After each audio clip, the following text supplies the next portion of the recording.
It's the Agribusiness Report. I'm Tony St. James. We're joined today by the Honorable John Thune, who represents the great state of South Dakota, member of the Senate Ag Committee. Hey, it's great to see you. Thanks, Tony. Good to be with you. Okay, so quick update on back home. When you look across the state, what are the conditions right now?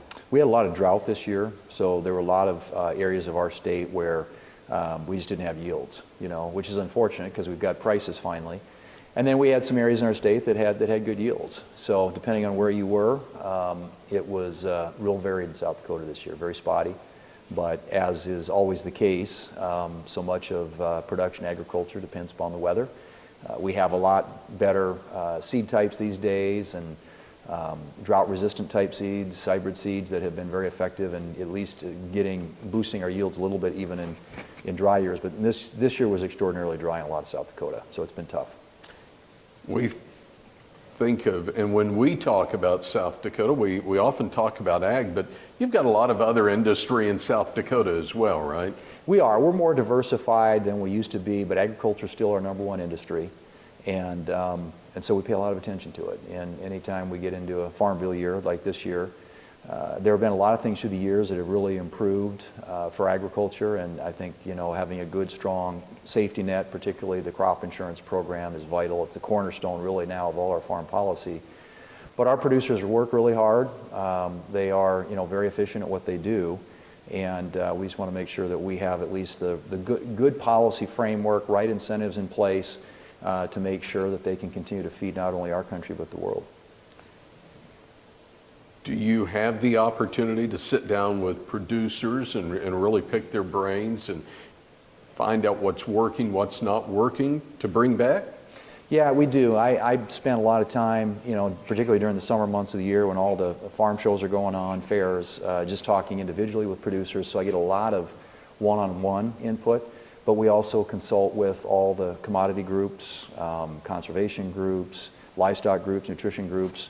There are 12 titles in every farm bill, and so we try and kind of build out in each of those titles ideas that we receive from people back in South Dakota who are interested. And I think our state's a good example of a state where you've got a pretty diverse. You've got western South Dakota a lot of livestock production, eastern South Dakota a lot of crop production.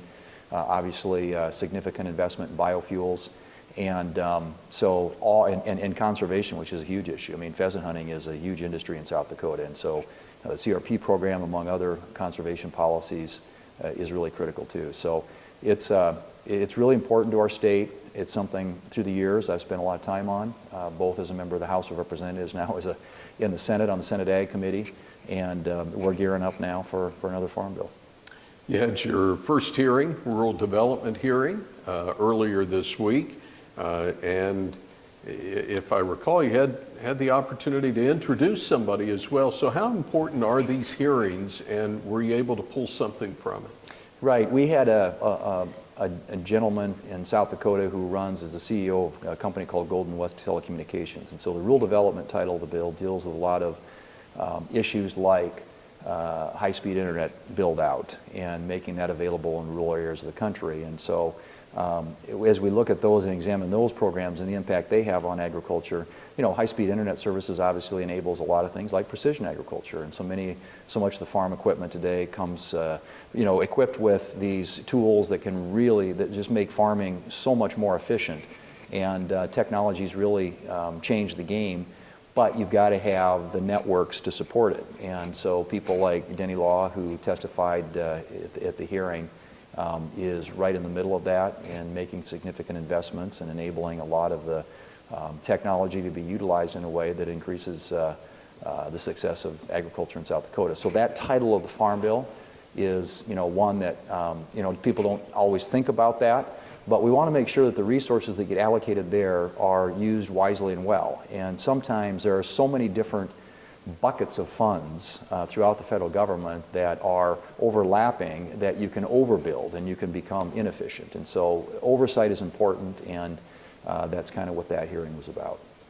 As we move forward, what would you like to see as we have these discussions and these hearings for the Farm Bill? Is there something you'd like to to make sure we're talking about, or is there something that hasn't been in the Farm Bill that needs to be in the Farm I think Bill? one of the debates we're probably going to have around this Farm Bill is the role that farmers can play in storing carbon. I mean, I think the carbon sequestration and the role that agriculture can play in help being a solution to climate. And that, for better or worse, I think that's probably going to be a point of discussion in this year's Farm Bill. So we're looking for some ideas on that front. I think too, in South Dakota we have adverse weather and we have some pretty extreme cycles from time to time. So through the years, I've worked really hard to continue to strengthen the permanent disaster title in the Farm Bill, make sure it's more functional, more workable, and easier for farmers to access and use when they do get into a drought year. And so it's a part of our safety net. You've got the crop insurance program, really important, the commodity title of the bill, which includes the ART program, the PLC program, and then you've got the disaster title, which kicks in at times when you have weather-related disasters or other types of disasters in agriculture. So perfecting that, continuing to refine it and make it work more effectively is something that we're focused on in this Farm Bill, in addition to the other titles. And we've got several ideas for making the CRP program stronger, and again, provide more incentives for farmers to take advantage of and use it. We think that's, those types of programs in the conservation title of the bill are underutilized, and part of it has to do with the incentives that are out there. So we're trying to restructure those in a way that enhances the likelihood that farmers will use it. Even though South Dakota can grow its own food, consume its own food, you really have to rely on exports. So as we look further down the road, into 2023 for sure, how important will trade issues be as well? Very. And there's a trade title in the Farm Bill. But the most important thing we can do for trade is open markets. And one thing that this administration has really missed the boat on, and they have not had a trade agenda. In fact, they haven't filled the key trade positions, both at the USTR, the U.S. Trade Representative's Office, and there's an important position that focuses on trade within the Department of Agriculture. Neither of those have been filled. Now, we finally have nominees, we've had hearings, and hopefully we can process them on the floor, but we're almost 2 years into this administration.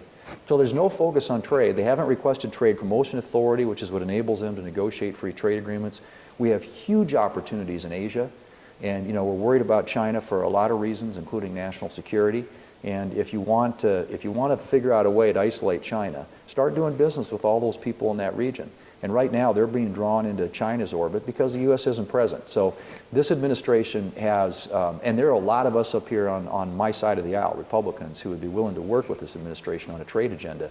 But so far, they haven't been, there just has been a very, very little interest in expanding trade opportunities for our farmers and ranchers. And there's some low-hanging fruit. I mean, there are a couple deals, the UK, the EU, these are countries of the world that we ought to have trade relationships with, and we don't. And I think that's a huge missed opportunity. So good to see you. Thanks for your time. Great to be with you. Thanks, Tony. Again, it's the Honorable John Thune, represents South Dakota, member of the Senate Ag Committee from Washington, D.C. I'm Tony St. James. It's the Agribusiness Report.